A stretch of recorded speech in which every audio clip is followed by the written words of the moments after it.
This is the Lone Creator YouTube. We hope this video helps. Sign in at Apple. Apple.com using your current Apple ID and password. Use a web browser on a computer for clarity and stability. Enable two-factor authentication and have a trusted device ready to receive a verification code. Check that you can access your recovery email and phone number now. Backup important mail and iCloud data before you change your primary email. Export any messages you need to keep to a local folder or archive file. Confirm you have administrative access to any family or business accounts. Navigate to the Account section and click Edit beside your Apple ID information. Select Change Apple ID and type the new email address you want to use.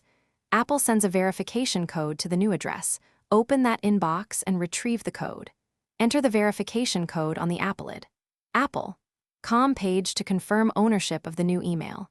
If the email is already an Apple ID, choose a different address or remove it from that account first. Wait for a confirmation message stating your Apple ID has been updated successfully. After the primary email update, sign out and back in on each device using the new Apple ID email address. On iPhone and iPad Open Settings, tap your name and confirm the new email displays at the top.